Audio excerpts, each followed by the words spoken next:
Apollo மருத்துவமனையில் முதலமைச்சர் செல்வி ஜெயலலிதாவை நேரில் சந்தித்து நலம் விசாரித்த ஆளுநர் திரு வித்யாசாகர் ராவ் முதலமைச்சர் பூரண குணமடைந்து வருவது குறித்து மகிழ்ச்சி அடைவதாக குறிப்பிட்டுள்ளார். முதலமைச்சருக்கு சிறப்பான சிகிச்சை அளித்து வரும் மருத்துவர்களுக்கும் ஆளுநர் பாராட்டு தெரிவித்துள்ளார். முதலமைச்சர் செல்வி ஜெயலலிதா சிகிச்சை பெற்று வரும் சென்னை அப்பல்லோ மருத்துவமனைக்கு ஆளுநர் திரு வித்யாசாகர் ராவ் நேற்று மாலை 6:45 மணிக்கு சென்றார். தமிழக ஆளுநர் திரு வித்யாசாகர் ராவிடம் அப்பல்லோ மருத்துவமனையின் தலைவர் டாக்டர் பிரதாப் ரெட்டி முதலமைச்சருக்கு அளித்து வரும் சிகிச்சை குறித்து விரிவாக எடுத்துரைத்தார். இதனைத் தொடர்ந்து முதலமைச்சர் சிகிச்சை பெற்று வரும் வார்டுக்கு மருத்துவர்கள் ஆளுநரை அழைத்துச் சென்றனர்.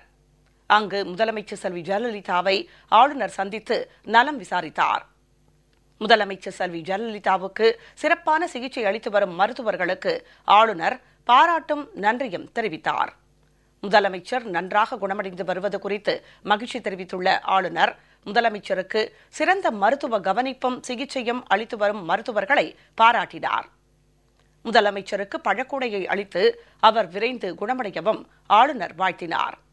முன்னதாக அப்பல்லோ மருத்துவமனைக்கு வந்த ஆளுநரை மக்களவை துணை சபாநாயகர் டாக்டர் எம் தம்பிதுரை, நிதி மற்றும் நிர்வாக சீர்திருத்தத்துறை அமைச்சர் திரு ஓ பன்னீர்செல்வம், பொதுப்பணி மற்றும் நெடுஞ்சாலை சிறு துறைமுகங்கள் துறை அமைச்சர் திரு எடப்பாடி கே பழனிசாமி, மின்சாரம் மதுவிலக்கு மற்றும் ஆயத்தீர்வைத்துறை அமைச்சர் திரு பி தங்கமணி, உள்ளாட்சி மற்றும் ஊரக வளர்ச்சித்துறை அமைச்சர் திரு எஸ் பி வேலுமணி, சுகாதாரம் மற்றும் குடும்ப நலத்துறை அமைச்சர் டாக்டர் சி விஜயபாஸ்கர், தலைமைச் செயலாளர் டாக்டர் ராமமோகன ராவ், அரசு ஆலோசகர் திருமதி ஷீலா பாலகிருஷ்ணன், சுகாதாரம் மற்றும் குடும்ப நலத்துறை முதன்மைச் செயலாளர் டாக்டர் ஜே ராதாகிருஷ்ணன் ஆகியோர் வரவேற்றனர்.